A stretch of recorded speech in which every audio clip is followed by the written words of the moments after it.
Fala comigo, estudante. Colossenses capítulo 2 e o nosso desafio continua.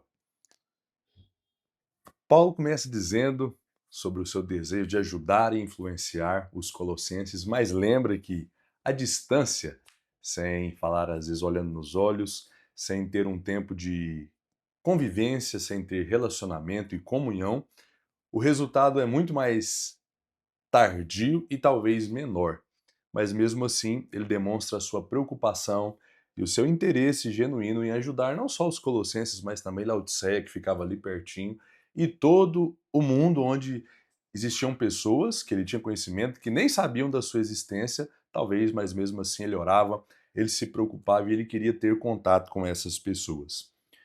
A grande preocupação do capítulo 2 é a postura dos legalistas, pessoas religiosas que faz da sua fé ou das suas obras, das suas práticas, uma ferramenta de santidade que os coloca em uma posição superior e eles não ficam confortáveis em ver as pessoas em um nível menor que eles.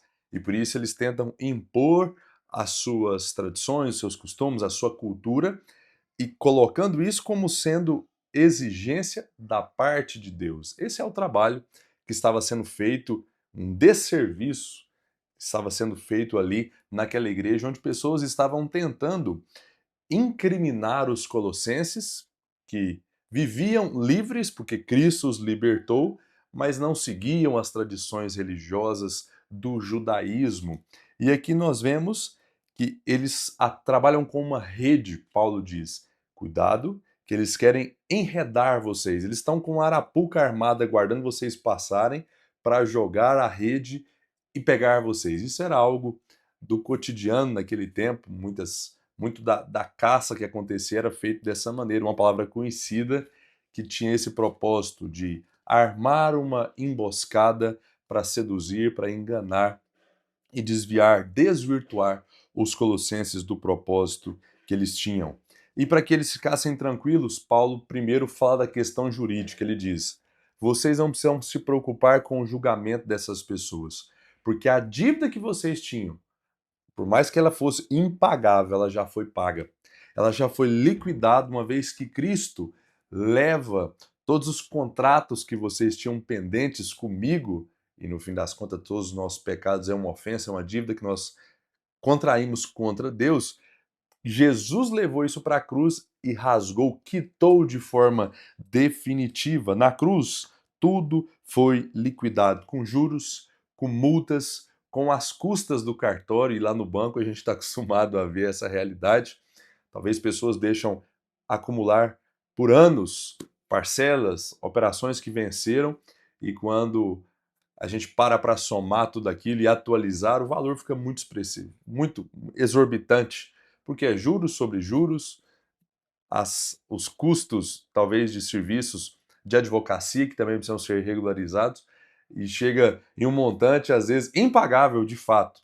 Essa é a nossa situação diante de Deus, mas Jesus quitou tudo, liquidou tudo, sem deixar nada para trás.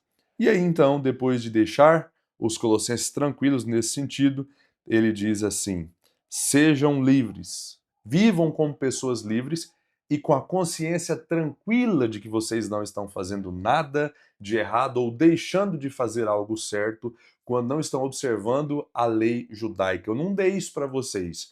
Isso é para os hebreus, isso é para o povo judeu, e isso jamais pode ser colocado em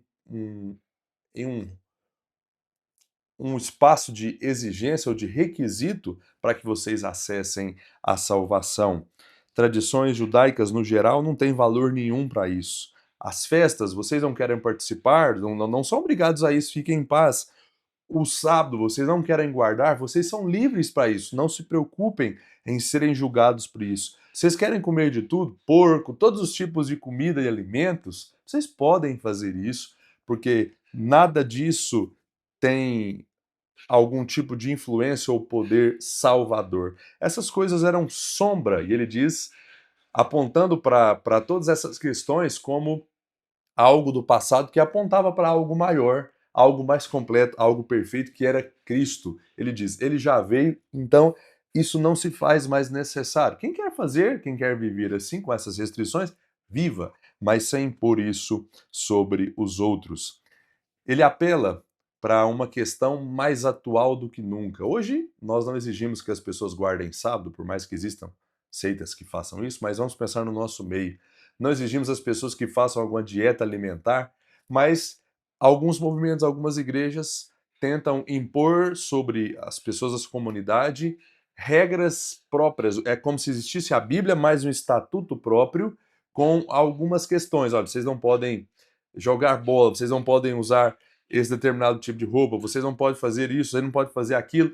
Coisas que não estão na palavra de Deus, fruto da preferência de homens que têm a ideia de transmitir talvez uma santidade maior, uma superioridade maior. Paulo diz, isso aí não vale de nada. Isso pode ter até uma aparência de piedade, mas não tem valor nenhum na luta contra o pecado, na batalha contra a carne. Então, muita atenção, porque líderes, pessoas religiosas que fazem isso, podem até achar que estão fazendo algo bom, mas estão colocando pesos desnecessários sobre a sua comunidade e isso será cobrado. Isso não deve ser feito por ninguém. Que Deus nos ajude a aproveitarmos bem a nossa liberdade, mas sem também caminhar para o outro extremo que seria a libertinagem. Que Ele nos ajude a termos maturidade para administrar isso e nos ajude na continuidade do nosso desafio.